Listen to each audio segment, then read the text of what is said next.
ज़रूरत है। तो आपका आश्चर्यजनक जो अधिकार है प्रार्थना करने के लिए, हमें उसको जानने की ज़रूरत है। यीशु मसीह ने अपने जीवन काल के आखिरी सप्ताह के दौरान में मध्यस्थता की प्रार्थना की और अपनी मृत्यु और पुनरुत्थान से पहले प्रभु यीशु मसीह ने अपने शिष्यों को कुछ विशेष निर्देश दिया और ये उसकी सबसे गहरी शिक्षाओं में से थी। और इस बात पर प्रभु यीशु मसीह ने जोर दिया कि भविष्य में शिष्यों को यीशु मसीह के नाम से प्रार्थना करने की आवश्यकता पड़ेगी और प्रार्थना करना होगा। और किसी भी अगुवे ने ऐसा आश्चर्यजनक अधिकार अपने शिष्यों को नहीं दिया, या किसी गुरु ने इस प्रकार का शिक्षा ये अधिकार नहीं दिया अपने शिष्यों को।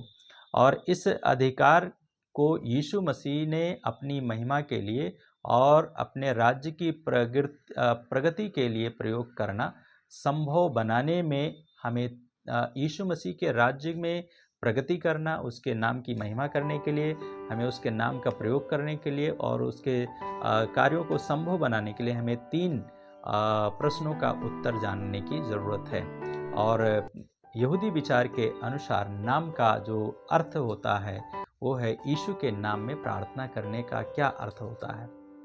इस बात को हम लोग आज का दिन में देखेंगे। हम अपनी प्रार्थना में यीशु के नाम को किस तरीके से प्रभावशाली ढंग से उपयोग कर सकते हैं और इसके बारे में हम लोग देखेंगे। तो यहूदी विचार में नाम का जो मतलब होता है, अर्थ होता है, वो ये है कि जिस ढंग से नाम का प्रयोग किया जाता है और नाम का प्रयोग करते समय मसीह के समय में किया जाता, मसीह के नाम में किया जाता है। और यीशु का जो नाम है वो हम प्रयोग करते हैं और जिस तरीके से इस नाम का या शब्द का प्रयोग किया जाता है वह 3 बातों की ओर संकेत करता है। पहली है, नाम ही व्यक्ति है। नाम क्या है? व्यक्ति है। यीशु के नाम की स्तुति करना मतलब यीशु की महिमा करना, यीशु की प्रशंसा करना, यीशु की बड़ाई करना। यीशु से प्यार करने का मतलब है कि यीशु का ही प्यार करना है, यीशु से ही प्यार करना है। यीशु के नाम का अनादर अगर कर रहा है व्यक्ति तो उसका मतलब है कि यीशु का ही अनादर कर रहा है। दूसरी बात ये जानना है कि नाम ही उन सब बातों को चित्रण करता है, जो हम करते हैं उन बातों को क्या करता है, वो प्रकट करता है। तो जो एक व्यक्ति के विषय में जानते हैं, जब परमेश्वर का दास मूसा परमेश्वर के समीप जाना चाहते थे तो उन्होंने परमेश्वर से कहा कि वो अपनी महिमा को क्या करे, उनको दिखाए। तो परमेश्वर ने कहा कि कोई मेरी महिमा को देख करके क्या है, वो जिंदा नहीं रह सकता है। और तब वो परमेश्वर ने कहा कि ठीक है, मैं तुझे अपना दर्शन दिखाऊंगा, और क्योंकि मेरा जो दर्शन है, मेरी महिमा जो है, वो कोई भी इंसान देख करके जिंदा नहीं रह सकता है।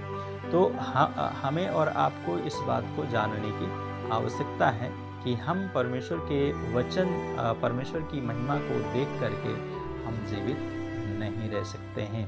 लेकिन परमेश्वर ने मूसा की प्रार्थना को क्या किया, सुना, और सुन करके परमेश्वर पिता ने, यहोवा परमेश्वर ने क्या किया, उसको एक दरार में ले गया और उस दरार में उसको रखा। और उस चट्टान में जब रखा उसको, तो अपने एक हाथ उसको ढांके रखा। और तब तक परमेश्वर मूसा के सामने से होकर जब जा चुका था, तब परमेश्वर ने क्या किया, अपने हाथ को एक क्षण के लिए हटा लिया। और जब परमेश्वर ने अपने हाथ को एक क्षण के लिए हटा लिया ताकि वो क्या कर सके, परमेश्वर का दर्शन मूसा प्राप्त कर सके और उसकी महिमा को देख सके। और जब उसने देखा तो उसके पीछे रह गया हिस्सा था, उसको देखा उसने, और वो पूरी तरीके से परमेश्वर का दर्शन को प्राप्त नहीं किया, उसकी महिमा को नहीं देखा। और जब उसने ऐसा किया तो परमेश्वर ने अपने नाम का प्रचार किया। परमेश्वर ने जब मूसा के साथ ऐसा किया तो परमेश्वर ने अपने नाम का प्रचार वहाँ पे किया। और पवित्र शास्त्र बाइबल में निर्गमन की किताब उसका 34 अध्याय उसका 6 और 7 पद में परमेश्वर कहता है कि यहोवा ईश्वर दयालु और अनुग्रहकारी, कोप करने में धीरजवंत और अति करुणामय है, सत्य हजारों पीढ़ियों तक निरंतर करुणा करने वाला, अधर्म और अपराध को क्षमा और पाप को क्षमा करने वाला है, लेकिन वह दोषी को किसी भी तरीके से निर्दोष ना ठहराएगा। ये परमेश्वर का वचन हमें कहता है। तो परमेश्वर को अपना जानने का मतलब है कि वो सब कुछ जानना जो उसका नाम चित्रित करता है, उसके नाम को समझना और परमेश्वर को देखना। यहाँ पे मूसा ने क्या किया, परमेश्वर के नाम को समझ लिया और परमेश्वर के को देखा भी, उसकी महिमा को। तो यीशु के का नाम वो सब कुछ चित्रण करता है जो धर्मशास्त्र से और व्यक्तिगत अनुभव से हम और आप जानते हैं, और इसमें उसको परिवर्तन करने वाली सामर्थ्य है। हमारे जीवन को और हमारे कार्यों को में परिवर्तन करने का सामर्थ्य है। उसका प्रेम है, उसकी दया है और कपटी के प्रति उसकी असहनशीलता है, और उसकी इच्छा है कि हम पवित्र हों जैसा परमेश्वर क्या है, पवित्र है। और इसमें उसकी अनंत महिमा का हमारा ज्ञान है, और समस्त संसार की रचना, उसका देह धारण करना, हमारा पापों के लिए बलिदान देना और मर कर फिर जीवित होना और फिर से संसार में आना, ये सम्मिलित है। तो इसलिए यीशु मसीह हमारे लिए वो मारा गया और वो गाड़ा गया, और इसलिए वो तीसरे दिन जी उठा और फिर से वापस आने वाला है। तीसरी बात है, नाम ही व्यक्ति की कार्यशील उपस्थिति है। नाम क्या है? परमेश्वर का कार्य को नाम क्या है? काम को प्रकट करता है। जैसे आप किसी का नाम लेते हैं तो उसके काम को याद करते हैं, अच्छे कामों को या खराब कामों को, बुरे कामों को क्या करते हैं, आप याद करते हैं। तो आरंभ से ही मसीहियों के लिए यीशु के नाम में इकट्ठे होने का मतलब है कि प्रभु यीशु मसीह उनका बीच में उपस्थित है। तो प्रभु यीशु मसीह ने भी कहा, जहाँ 2 या 3 मेरे नाम से एकत्रित होते हैं, वहाँ मैं क्या करता हूँ, उनके बीच में उपस्थित होता हूँ। तो यीशु मसीह व्यक्तिगत रूप से आपका बीच में उपस्थित होता है जब आप पारिवारिक प्रार्थना करते हैं या प्रार्थना करते हैं। तो जैसे कि आज भी सचमुच है कि यीशु के नाम से भेजा जाना है, यीशु के नाम में सब कुछ करना है, और करने के लिए परमेश्वर हमें क्या करता है, सामर्थ्य देता है। कुलुस्सियों की किताब उसका 3 अध्याय उसका 17 पद में जब हम लोग पढ़ते हैं, कुलुस्सियों की किताब उसका 3 अध्याय और उसका 17 पद,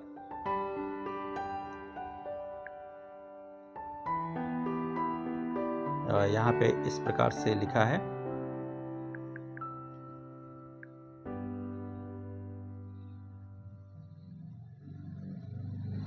कहता है, और वचन से या कार्य से जो कुछ भी करो सब प्रभु के यीशु के नाम से करो।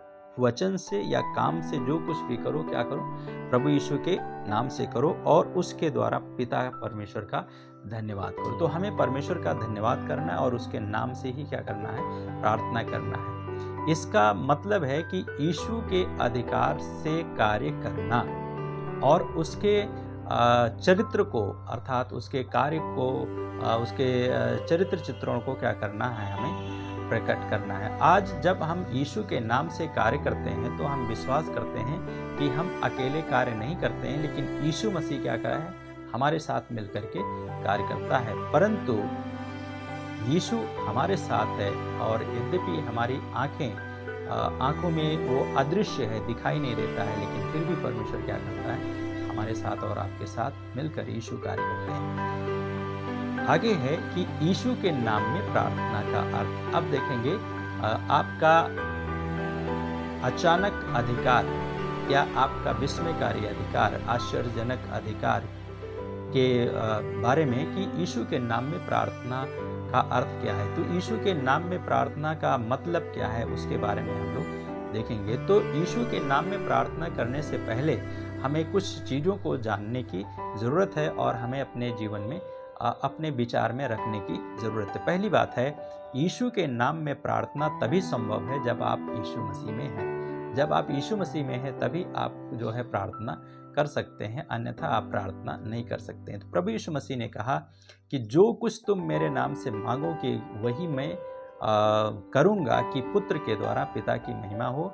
यदि तुम मुझसे मेरे नाम से कुछ भी मांगोगे तो मैं उसे करूँगा। यूहन्ना का सुसमाचार 14 अध्याय 13 और 14 पद में। और ये वार्तालाप, ये बात करते समय अपनी मृत्यु से थोड़ा पहले प्रभु यीशु मसीह ने इस बात को कहा था, अपने शिष्यों को याद दिलाया था। और यीशु ने अपने शिष्यों को याद दिलाया, यदि तुम मुझ में बने रहोगे और मेरी बातें तुम में बनी रहेंगी तो जो चाहो मांगो वो तुम्हारे लिए हो जाएगा। और प्रभु यीशु मसीह ने यह भी कहा कि तुम मुझसे अलग होकर के कुछ भी नहीं कर सकते। यीशु मसीह ने ये वाक्य भी इस बात को कहा मुझ में, यूहन्ना 14 और 15 में 7 बार प्रभु यीशु मसीह ने इस शब्द को प्रयोग किया, मुझ में बने रहो। तो यीशु में होने का मतलब यह है, पहली चीज है यीशु के साथ आत्मिकता में एक होना। तो यीशु के साथ हमें आत्मिकता में क्या करना चाहिए? एक होना चाहिए। और उस जब तक हम आत्मिकता में एक नहीं होंगे तब तक क्या होगा, हम परमेश्वर में आगे की ओर नहीं बढ़ पाएंगे। तो प्रभु यीशु मसीह ने कहा कि मेरे साथ एक बने रहो। उसके लिए हम लोग पढ़ेंगे यूहन्ना का सुसमाचार, उसका 15 अध्याय 4 से 7 पद में प्रभु ने कहा, तुम मुझ में बने रहो और मैं तुम में। जैसे डाली यदि दाखलता में बनी ना रहे तो अपने आप में नहीं फल सकती, वैसे ही तुम भी यदि मुझ में बने ना रहो तो कुछ भी नहीं, तुम भी फल नहीं सकते। मैं दाखलता हूँ, तुम डालियाँ हो। जो मुझ में बना रहता है और मैं उसमें, वह बहुत फल फलता है, क्योंकि मुझसे अलग होकर तुम कुछ भी नहीं कर सकते। यदि कोई मुझ में बना ना रहे तो वह डाली की नाई फेंक दिया जाता है और सूख जाता है, और फिर उसको लोग क्या करते हैं, बटोर कर जला देते हैं और वो जल जाती है। फिर प्रभु यीशु मसीह ने कहा, यदि तुम मुझ में बने रहो और मेरी बातें तुम में बनी रहें तो जो चाहो मांगो वो तुम्हारे लिए हो जाएगा। जब हम प्रभु के साथ में बने रहते हैं तो प्रभु से जब हम मांगते हैं तो प्रभु क्या करता है, हमें उन बातों को हमारे जीवन में करता है।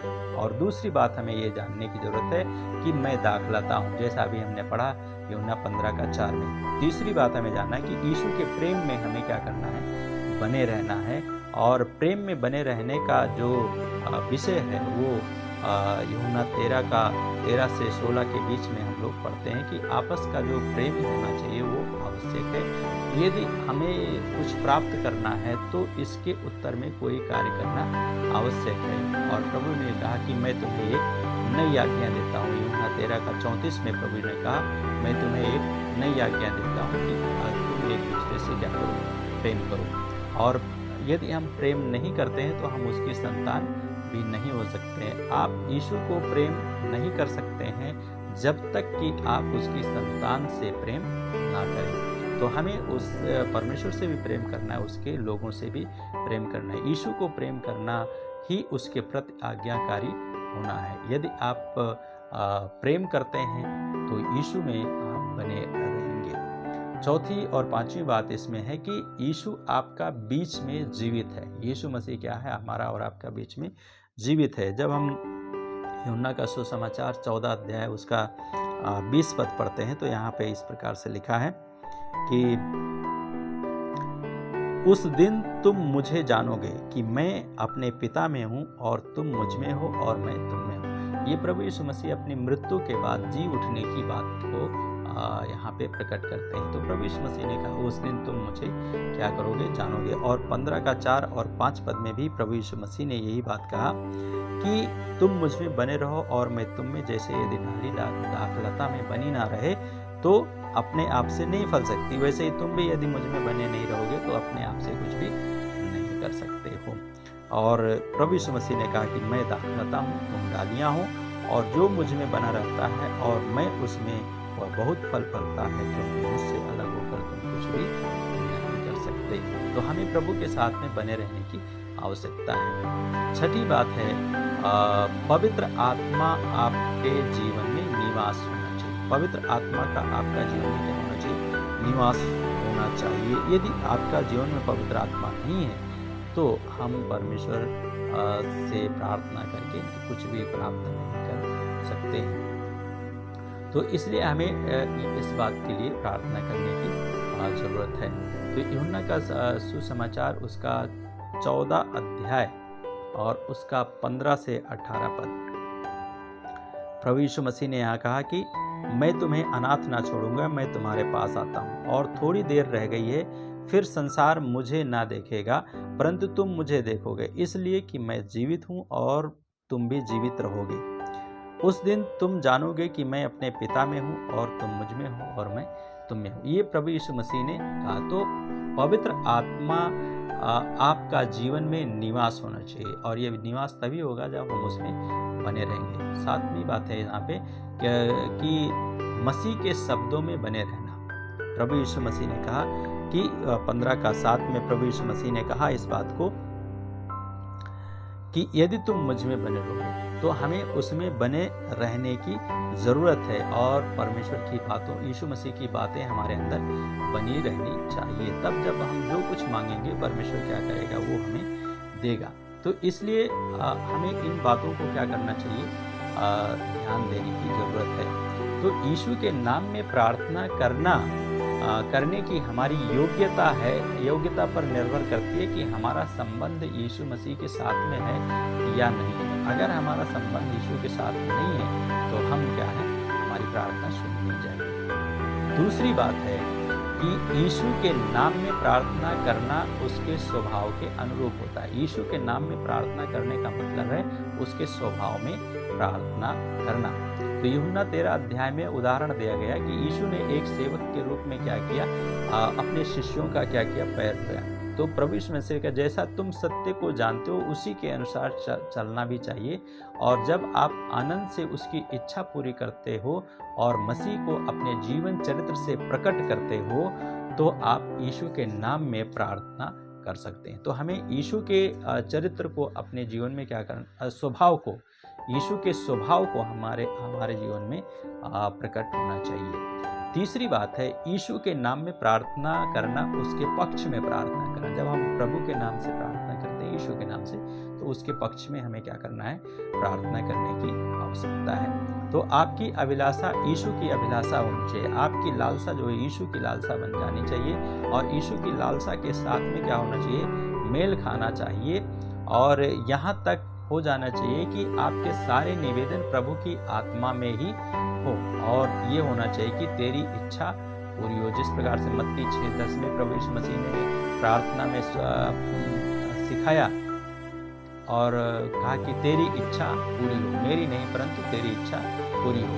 और उसी प्रकार से प्रभु यीशु मसीह ने भी प्रार्थना किया। क्रूस पर जाने से पहले प्रभु यीशु मसीह को मालूम था कि मैं अब क्रूस पर चढ़ाया जाऊंगा, लोग मुझे मारेंगे, पीटेंगे, निंदा करेंगे, लेकिन फिर भी प्रभु यीशु मसीह ने कहा क्या, प्रभु तेरी इच्छा पूरी हो, पिता तेरी इच्छा पूरी हो। और पिता के साथ में प्रभु ने क्या, प्रभु यीशु मसीह ने अपना संबंध बनाए रखा। हमें भी अपना संबंध प्रभु के साथ में बनाए रखना है। तो उसके पक्ष में प्रार्थना करने की आवश्यकता है। यिर्मयाह भी कहता है, जैसा कुम्हार चाहता है मिट्टी से क्या करता है, बर्तन को बनाता है। अगर कुम्हार का हाथ में क्या है, मिट्टी है, और वो बर्तन बनाते हुए क्या, मान लीजिए घड़ा बना रहा था, लेकिन क्या हुआ, बनाते बनाते वो टूट गया, और टूटने के बाद में फिर क्या किया, उस मिट्टी को लिया, उस चाक पे रखा, और चाक पर रखने के बाद में क्या किया, उसने अपनी मर्जी के अनुसार उसने दूसरा चीज़ बना दिया, गिलास बना दिया, कप बना दिया, प्लेट बना दिया, या और कुछ बना दिया, तो अपनी मर्जी के अनुसार। तो हमें और आपको भी यीशु का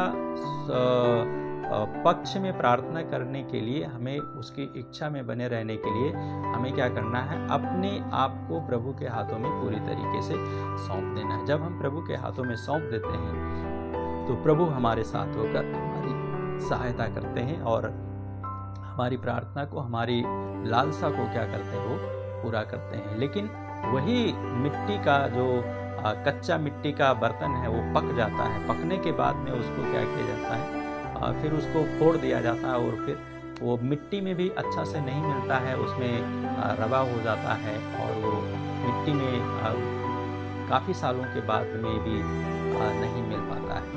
तो इसलिए हमें और आपको एक कच्चे मिट्टी के समान में रहना चाहिए, ताकि हमारा जीवन अगर कहीं बिगड़ रहा है तो परमेश्वर फिर से बनाते, हम हठी ना बने, हम ईर्ष्यालु ना बने, लेकिन हमारे जीवन में जो प्रार्थना करने का संबंध है, हम परमेश्वर का मर्जी के अनुसार प्रार्थना करें। तो यीशु ने अपनी अभिलाषा को क्या किया, गत्समनी के बगीचे में भी जब वो प्रार्थना कर रहे थे, तो आपकी प्रार्थना में एक प्रेरणादायक और प्रभावपूर्ण होनी चाहिए। प्रभु यीशु मसीह ने कहा, जैसे हे पिता, यदि मेरे पिए बिना ये कटोरा नहीं टल सकता है तो मैं तेरे लिए तैयार हूँ इस कटोरे को पीने के लिए। उसी प्रकार से हमें भी परमेश्वर की मर्जी के अनुसार प्रार्थना करना चाहिए, उसका पक्ष में प्रार्थना करना चाहिए, ताकि यीशु की इच्छा पूरी हो। और यीशु के नाम में प्रार्थना करने का मतलब है, इस बात पर जोर देता है कि यीशु की पूर्ण विजय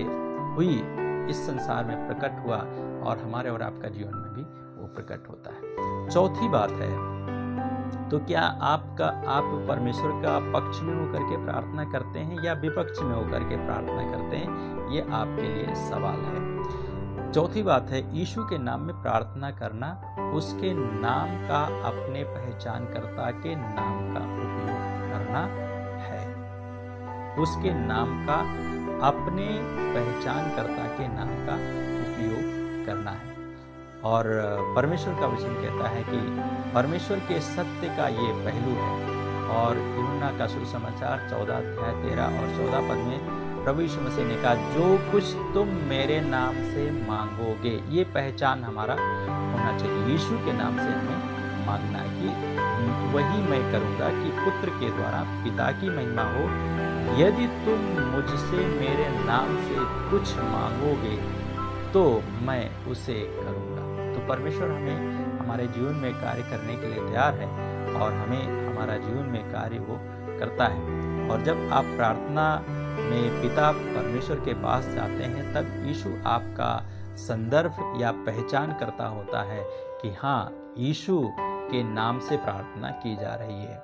और तब वो क्या करता है, आपकी प्रार्थना को सुनता है। और जब शैतान आपके लिए रुकावट और विरोध पैदा करने का प्रयास करता है, तो संपूर्ण विजय के लिए यीशु के ही नाम का हम क्या करते हैं, उपयोग करते हैं। और यीशु हमारे जीवन में हमारी जो पहचान होती है पिता के सामने, वो यीशु मसीह के द्वारा होती है। आपकी पहचान कैसे होती है यीशु पिता परमेश्वर के सामने, ये आपको जानने की जरूरत है। पांचवी बात है, यीशु के नाम में प्रार्थना करना क्रूस की विजय को अपनी आवश्यकता के लिए अपनाना, या कलवरी की विजय को अपनी आवश्यकता के लिए, अपनी जरूरत के लिए अपनाना है। यीशु ने शैतान को क्या किया, खुल्लम खुल्ला उसका क्रूस पर उसने तमाशा बनाया और दुष्ट आत्माओं की सारी सेनाओं को भी क्या किया, उसने परास्त किया।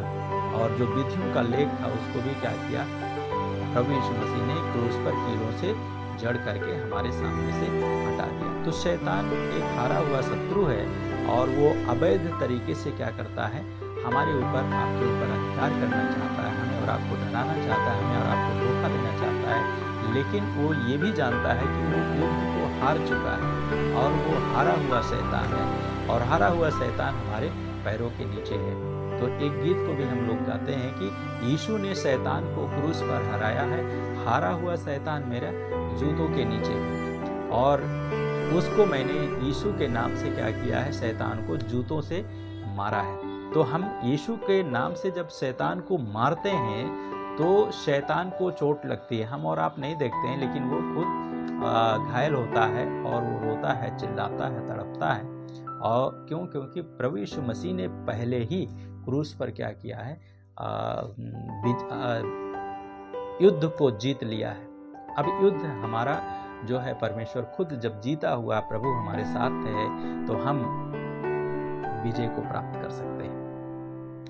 आगे लिखा है कि यीशु के नाम पर ही क्या है, हमें विजय मिलती है, और यीशु के नाम को हमें क्या करना है, अपनाना है। आप कैसे करते हैं हमें नहीं मालूम। तो हमें ये मालूम होना चाहिए कि यीशु के नाम में प्रार्थना करने का मतलब है कि हमारे पास में एक आश्चर्यजनक तरीके से अधिकार दिया है परमेश्वर ने कि हम उसको हरा सकते हैं। ये अधिकार हमें और आपको प्रभु ने दिया। छठी बात है, यीशु के नाम में प्रार्थना करना परमेश्वर के अभिषिक्त होने की पूरी भूमिका को स्वीकार करना।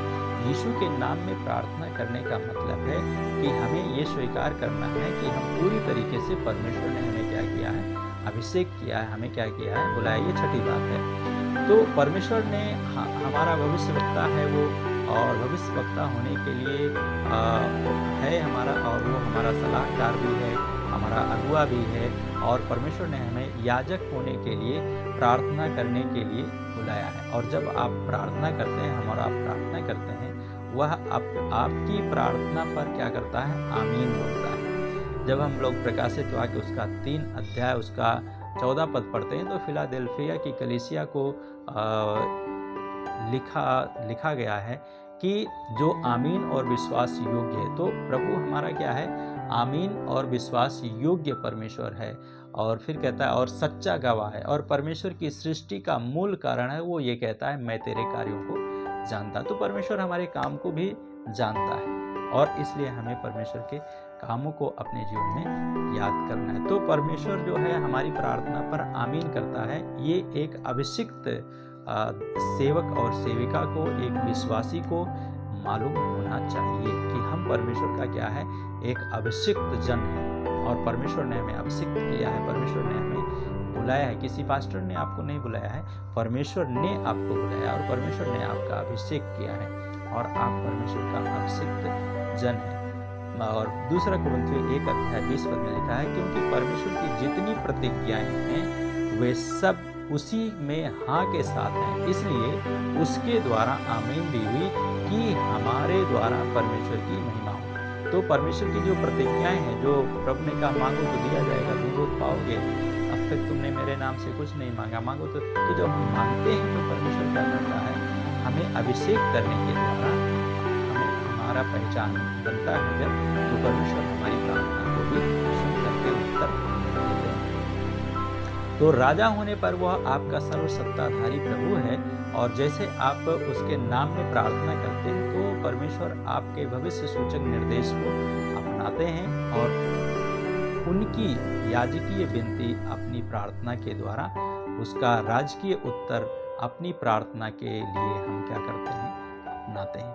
तो परमेश्वर हमारी प्रार्थना को सुनता है, और ये अभिषिक्त हम हैं, और इसलिए ये जानने की ज़रूरत है कि हम जो प्रार्थना करते हैं परमेश्वर सुनते हैं। 7वीं और अंतिम बात है, यीशु के नाम में प्रार्थना करना उसके पूरे अधिकार के साथ प्रार्थना करना है। यीशु के नाम में प्रार्थना करने का मतलब क्या है? उसके पूरे अधिकार के साथ में हमें क्या करना है? प्रार्थना करना है। और प्रभु यीशु मसीह ने अपना अधिकार दिया है। आप प्रार्थना करें और परमेश्वर से मांगें कि वह प्रभु यीशु मसीह के नाम में बड़े बड़े काम करें, और आप शैतान की योजनाओं और दुष्ट आत्माओं को और उसके सारे बुरे कामों को यीशु के नाम से जब आप डांटते हैं, तो आपकी डांट को नहीं, लेकिन यीशु के नाम की डांट को सुन करके क्या करता है? वो विचलित होता है, बेचैन होता है। और यीशु के नाम ही आपका सुरक्षा का कवच है, और यही आपकी ताकत है, सामर्थ्य है, और इसी के द्वारा आपको विजय मिलती है। तो यीशु के नाम से क्या मिलती है? आपको विजय मिलती है, और आप विजयी होते हैं, और आप परमेश्वर के द्वारा सामर्थ्य होते हैं। तो यीशु के नाम में प्रार्थना का अर्थ जो है वो ये है, पहली चीज हमने देखा कि यीशु के नाम में प्रार्थना तभी संभव है जब आप यीशु मसीह में हैं। दूसरी बात, यीशु के नाम में प्रार्थना करना आपके उसके स्वभाव के अनुरूप होना चाहिए, मतलब मसीह के स्वभाव के अनुसार होना चाहिए। तीसरी बात है, यीशु के नाम में प्रार्थना करना उसके पक्ष में होना चाहिए, विपक्ष में नहीं होना चाहिए, उसका मर्जी के अनुसार होना चाहिए। चौथी बात, यीशु के नाम में प्रार्थना करना उसके नाम का, अपने पहचानकर्ता के नाम का प्रयोग करना है। इस बात को हमें जानना है। पांचवी बात है, यीशु के नाम में प्रार्थना करने का मतलब है कलवरी की या क्रूस की विजय को अपनी आवश्यकताओं के लिए हमें क्या करना है? अपनाना है। क्रूस पर यीशु ने क्या किया? उसको हराया। छठी बात है, यीशु के नाम में प्रार्थना करना परमेश्वर के अभिषिक्त होने की पूरी भूमिका को क्या करना है? हमें स्वीकार करना है। इस बात को जानना है कि प्रभु ने हमें क्या किया है? अभिषेक किया है। और सातवीं और अंतिम बात है, यीशु के नाम में प्रार्थना करना उसके पूरे अधिकार के साथ में प्रार्थना करना, और जो अधिकार हमें प्रभु ने दिया है उसमें होकर के जब हम प्रार्थना करेंगे, परमेश्वर हमारी प्रार्थनाओं को सुनकर हमें उत्तर देंगे। तो इसलिए हमें उसमें होकर के प्रार्थना करने की आवश्यकता है। आइए हम प्रार्थना करें। प्यारे यीशु, आज का दिन के लिए धन्यवाद। इस दिन को आपके हाथ में देते हैं और प्रार्थना करते हैं, ये जो वचन है जो हमने पढ़ा है, सुना है, आज का दिन में इस वचन के द्वारा आप सभी से बातें करें, ताकि सभी लोग अपने जीवन में आपके नाम के महत्व को समझ सके और आपके नाम का उपयोग करके अपने जीवन में आशीष को प्राप्त कर सके। हे पिता, आप सब